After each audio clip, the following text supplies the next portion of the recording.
Y todo en artículos de almacén, fiambres, bebidas y limpieza. Hacenos tu pedido al 297-5302-312 y te lo enviamos sin cargo. Estamos en Avenida República 778 de lunes a sábados de 9:30 a 22 horas y domingos de 10 a 13:30 horas. Mercado y carnicería Super. Elegí calidad. Lo que marca la diferencia. Escucha una experiencia única diseñada para los que exigen más. Portal Austral 94.9. Seguimos a través de este viernes como bien decíamos, 3 de octubre. Casi digo agosto, después septiembre y estamos ya en octubre. Así nos tiene el año, nos lleva casi obligados a la velocidad. Bien, señores, ahora sí nosotros recibimos en el estudio de la 94.9 a Agostina Mora, diputada por Pueblo. Agostina, bienvenida, ¿cómo estás? Bien, buenas tardes. Muy bien. Bueno, en esta cuestión, primero consultarte acerca de lo que es esta recorrida que vienen haciendo con la provincia, en la provincia, perdón, con lo que es esta cuestión de, bueno, recorrer territorialmente y a noticiarse acerca de cuestiones. Quiero que me cuentes un poco acerca de por dónde anduviste, por dónde estuvieron, a quiénes estás acompañando en estos momentos, porque sabemos que es un trabajo territorial importante, ¿no? Sí, bueno, la verdad que siempre, en general y periódicamente, intentamos estar recorriendo las localidades. Creemos de verdad que la función legislativa implica una escucha bastante activa y para eso tenés que recorrer, tenés que, bueno, escuchar los distintos sectores, ver de qué eso que se recorre en el territorio y que se sintetiza pueda materializarse en un proyecto de ley, ¿no? Han salido distintas emergencias, distintos proyectos en función de esa escucha y estar recorriendo. Y hoy un poco también atravesado no solo con la función institucional, sino con un calendario electoral de campaña y recorriendo también con los candidatos y candidatas que venimos viendo y escuchando con muchísima preocupación cuál es la necesidad de ponerle un límite a esta gestión nacional y provincial. Hay ahora en este ejercicio, ¿no? De querer disfrazarse de algo porque tenemos un calendario electoral, como les decía anteriormente, y tenemos que ser en esto sumamente sinceros y tenemos que también garantizar los espacios para poder decirle a la sociedad y contarle a la sociedad que Vidal es Milei y que Milei es Vidal, ¿no? Y en eso a veces el ejercicio, ¿no? de la comunicación, el ejercicio de la política busca borrar con el codo lo que escribió con la mano. Por eso para nosotros es tan importante plantear una agenda de cercanía, de escuchar, de tratar de resolver en los márgenes de maniobra que hoy tenemos. En el legislativo somos una minoría, ¿no? Producto también de un montón de cosas que no vamos a problematizar ahora, pero que tienen que ver con lo que nos falta por jerarquizar a la política, por la formación de la dirigencia y las banderas que quiere defender, ¿no? Entonces... Vos hablabas de la formación de los militantes, de la dirigencia, para que no pasen las cuestiones que pasaron en la Cámara de Diputados Nacional, donde algunos abandonaron el bloque y se pasaron al oficialismo. Ayer hubo una actividad en el Partido Justicialista, formativa, podríamos catalogarla así, informativa y también formativa por cómo se dio. ¿Pensás que se tiene que reproducir en otras áreas? Ayer fue específicamente en el tema de hidrocarburos. ¿Se va a repetir eso con otros temas? ¿Es una intención que tienen? Sí, creo profundamente en la formación política, en la discusión técnica también sobre la coyuntura, porque a veces parece que la política solo tiene que atravesar la emocionalidad, que es una razón, sí, y tenemos que defender bandera, pero si hay algo que consideramos que la política es la herramienta de transformación.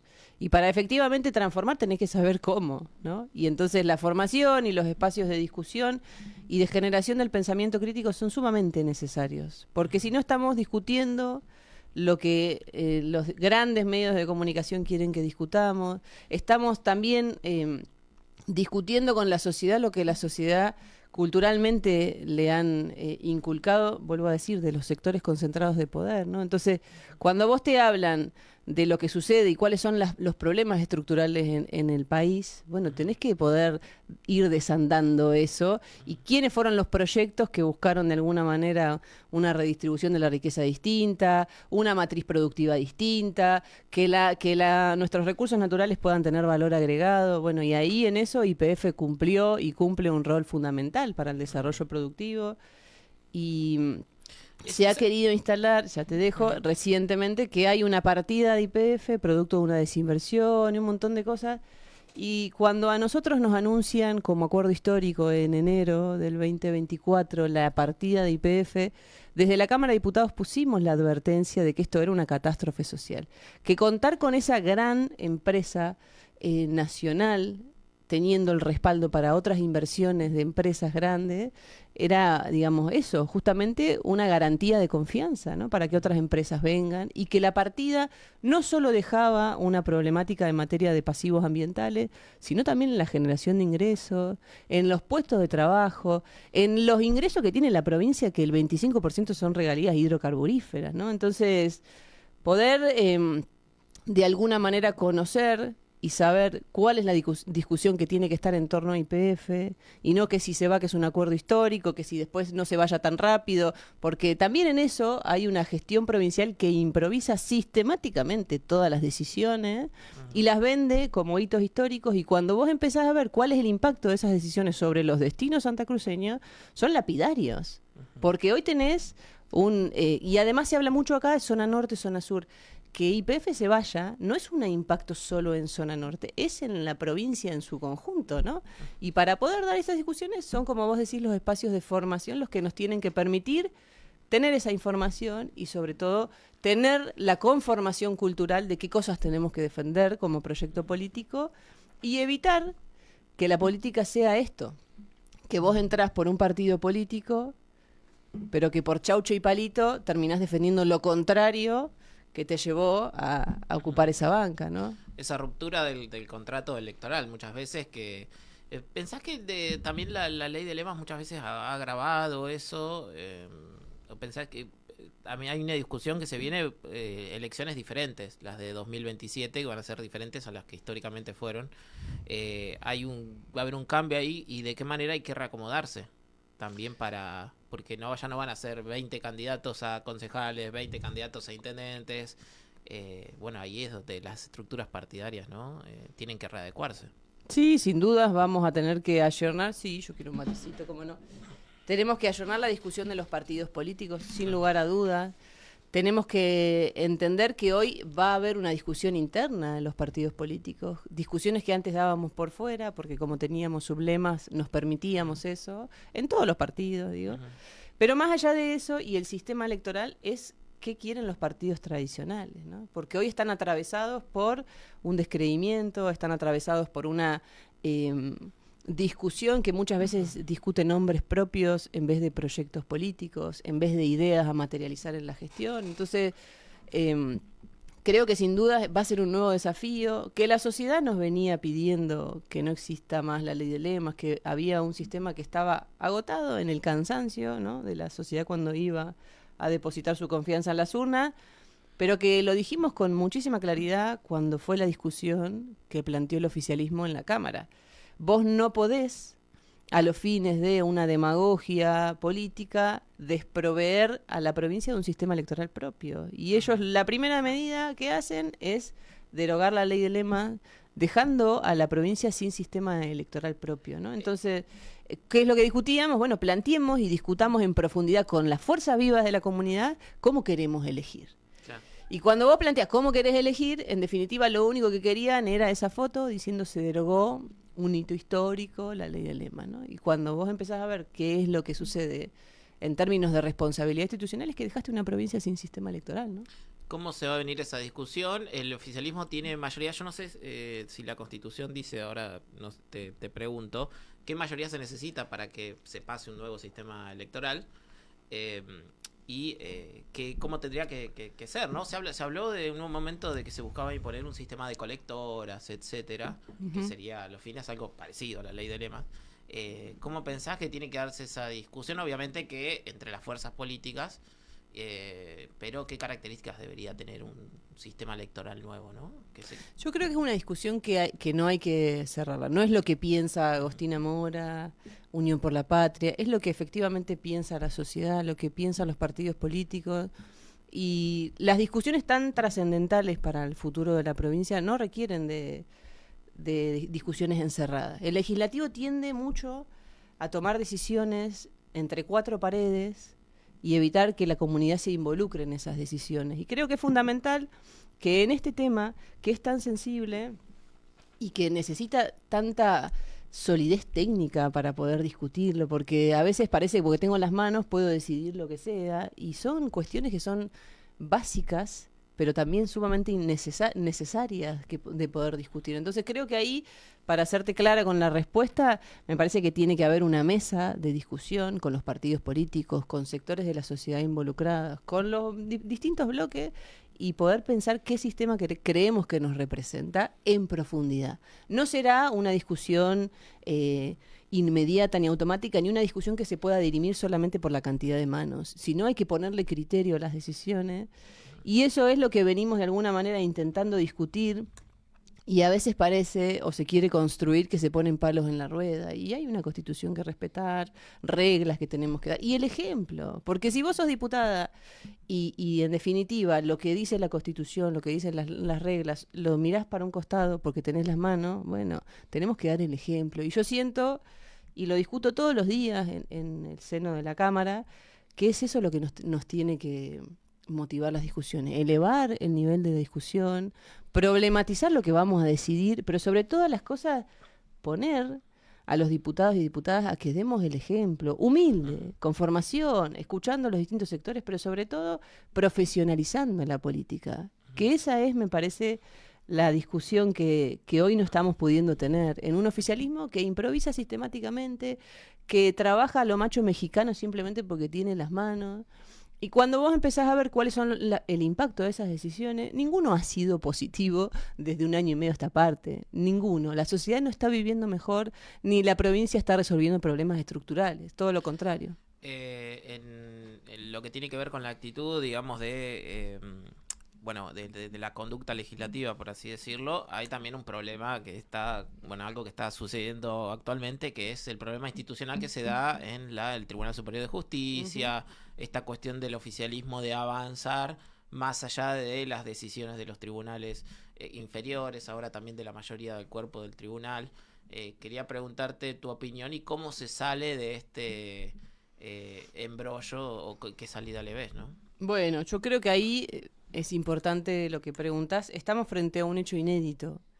Acá se rompió el Estado de Derecho en la provincia de Santa Cruz. Imagínate vos como ciudadano que digas no voy a cumplir y voy a desobedecer el fallo de la justicia, ¿no? Si hay algo que es una norma básica en el funcionamiento de la sociedad es la división de poderes, ¿no? Y cuando vos ves que existe un fallo judicial que el mismo gobernador está llamando a desobedecer, creyendo que por tener hoy el poder circunstancial puede hacer lo que quiera con las reglas que están hoy en la sociedad y en el Estado, en el funcionamiento del Estado, bueno, creemos que hay que ponerle, y había que ponerle un límite a eso. Lo denunciamos, lo dijimos, lo trabajamos en las comisiones, fuimos notificados personalmente como diputados el día martes previo a la sesión a la reunión de la comisión que iba a discutir los pliegos, y previo a lo que fuera después la sesión extraordinaria. Cada uno firmó el fallo que de manera preventiva suspendía por 10 días la discusión de las ternas, la designación de los vocales, y más allá de eso el oficialismo decidió avanzar igual, desobedeciendo un fallo judicial y además problematizando porque no le gustó o no les gusta o no coinciden con el juez que dicta esa medida, teniendo el tupé de decir que no es válido porque la persona que lo dice no merece su respeto. Imagínate que a vos te venga, ¿no? Claro, el intendente mañana pone una nueva ordenanza o no sé qué, y vos decís, no me gusta la cara del intendente, no la voy a cumplir, yo no voy a... Es una cosa de desgobierno, de llamado a digamos, a desobedecer, y vos podés estar de acuerdo o no con un fallo judicial, pero tenés que acatarlo. Es facultad, además del Poder Judicial, controlar la constitucionalidad de los hechos que trabaja el legislativo. ¿Y qué sucede? Como dice algo que a vos no te gusta, llamas a desobedecerlo, seguís avanzando igual con una ley suspendida, que es una medida preventiva que solo tenía 10 días. No te la están deteniendo por 3 meses.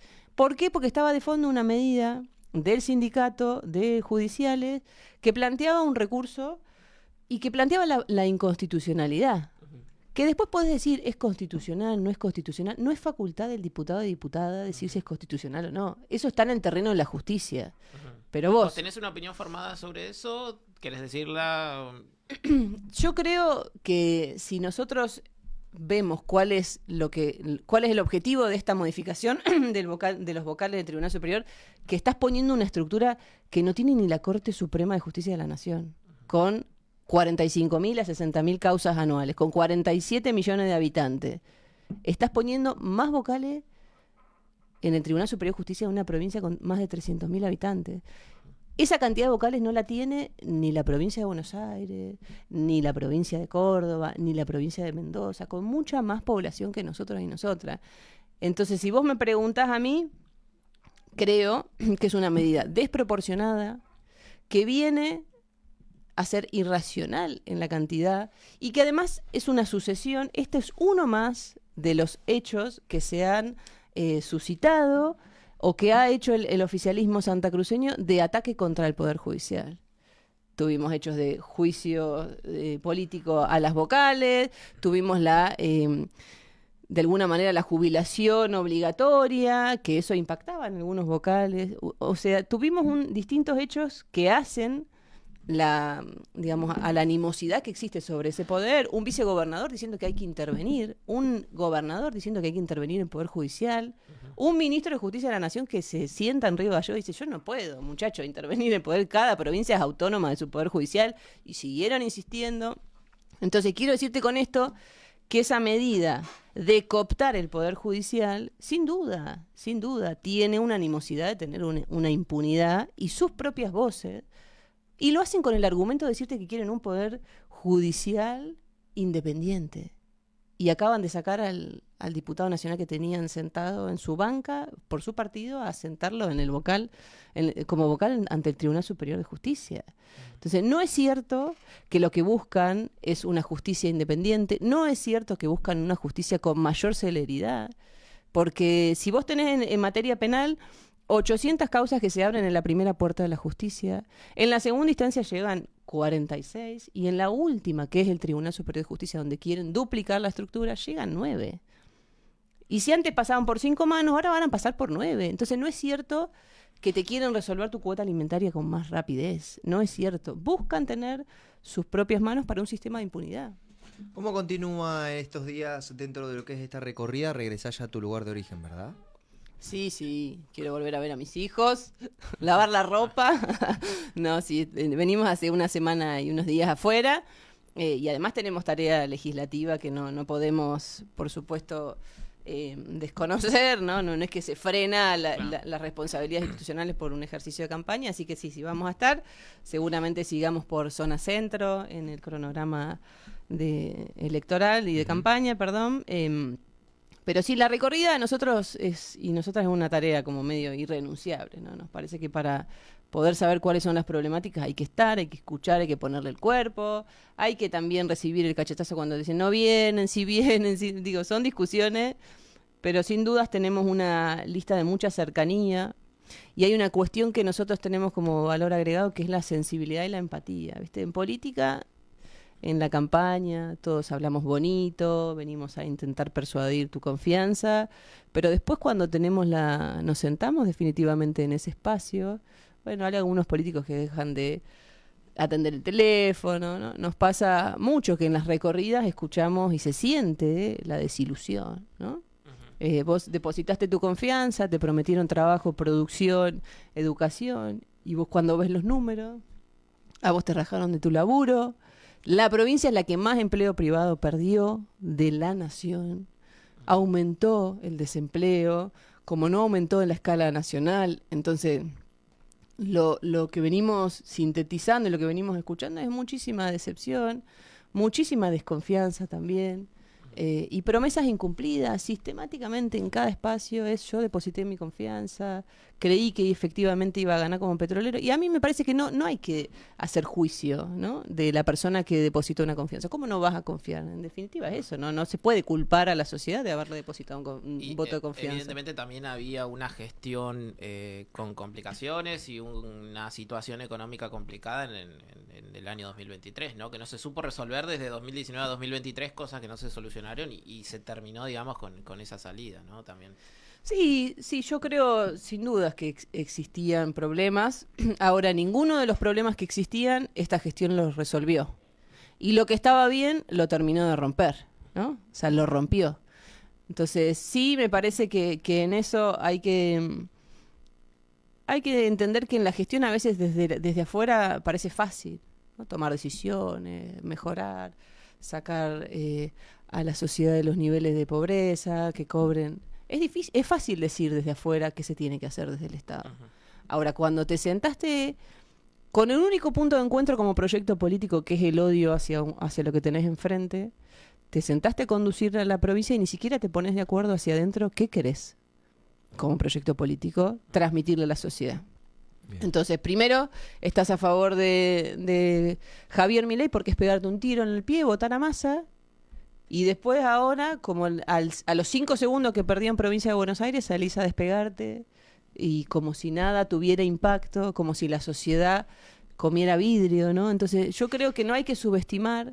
Sin dudas existían problemas antes, pero el eje estaba puesto en el ser humano. Y hoy tenés una gestión que solamente prioriza la ecuación monetaria. Y si tiene que recortar el vademecum, lo hace. Y si tiene que aumentarte a vos el 500% como comerciante en tu tarifa, lo hace. Y si tiene que decirte tenés un tope en tu cobertura de los medicamentos, lo hace. Y esas son las discusiones. Podemos estar de acuerdo o no en lo que se hizo. Y yo creo que de verdad esa discusión de lo que pasó sirve como aprendizaje, pero hay que pensar a ver qué queremos construir hacia adelante. Seguimos en un escenario donde la gestión viene solamente planteando excusas de los 30 años, que cuando empezás a desarmar eso, todos fueron parte de un gabinete, si no fue del peraltismo, fue del kirchnerismo, del peronismo. Entonces, creo que a 2 años ya de gestión, vos no podés seguir pensando en el pasado, plantear discusiones como si esto fuese un River Boca. La sociedad la está pasando peor y eso es así. Bueno, producto de lo que... Disculpa que te interrumpa, porque sí. Me acordé de algo. Las declaraciones de Garrido diciendo que no votó la moratoria jubilatoria porque podría jubilarse Máximo Kirchner. No. Es jodo a millones de personas que están trabajando en negro porque es por mi antikirchnerismo, sería en ese caso, ¿no? Bueno, pero ¿y vos escuchás las declaraciones del vicegobernador, las declaraciones del gobernador? Son desde la emocionalidad del odio. El odio no conduce, el odio no gestiona, no resuelve tus problemas. Si vos no estás en condiciones de pensar racionalmente que tenés que convivir de manera democrática y que no podés exterminar a quien piense distinto, bueno, estás en un problema. Porque además existen herramientas en la Cámara de Diputados que vienen a contribuir a la resolución de los problemas, que no las escuchan por el simple hecho de que los presentamos nosotros y nosotras. Cuando existe un fin público, no es un fin político, individual, que quién presenta más proyectos de ley. Esa es una discusión, es una discusión menor, es una discusión que no tiene sentido. Lo que vos tenés que discutir es qué proyecto de provincia querés trabajar. Y lo concreto es que estás rompiendo la matriz productiva, que a nivel zona norte tenés un YPF que se fue y te dejó el tendal. A nivel zona centro tenés represas que no se activan y tenés el desempleo, las expectativas de esa sociedad que quiso meterse en represas para laburar, para contribuir a la matriz energética y productiva de la provincia. Y a nivel sur, zona sur, tenés ICRT, una ICRT que no se sabe qué va a suceder, que no se sabe qué va a pasar, que no se sabe cuál va a ser la estabilidad de esos trabajadores si es que la van a tener, que tienen que discutir convenios colectivos y le tirás la responsabilidad a los trabajadores que se pongan de acuerdo y si no se ponen de acuerdo es inviable. Entonces creo de verdad que esta gestión viene de alguna manera teniendo contradicciones que hacen que hoy no encuentre el agujero al mate, porque en definitiva lo único que quiso es echar un proyecto político. Proyecto político que ya la sociedad le dijo que no, por distintas y diversas razones, pero que hoy se da cuenta que este proyecto no es mejor, que el vidalismo que le prometió y le dijo que iba a cobrar como petrolero no sucedió, que al trabajador de la salud que depositó su confianza hoy se encuentra sin insumos en una sociedad, en un estado crítico. El sistema sanitario está pendiendo un hilo. Se presentó una emergencia sanitaria en la Cámara de Diputados a la que ni siquiera escucharon. Ni siquiera escuchan a los trabajadores. Ahora lo que hacen es perseguir a quien quiere exigir un salario digno. Vos dijiste que eras un gobierno abierto y tenés que dejar por poco la huella dactilar para entrar a la casa de gobierno. Te dicen que es un sector de trabajadores y tiene empatía cero con el trabajador de la administración pública. Te manda el privado y el privado lo rompió porque es la provincia que más perdió empleo privado.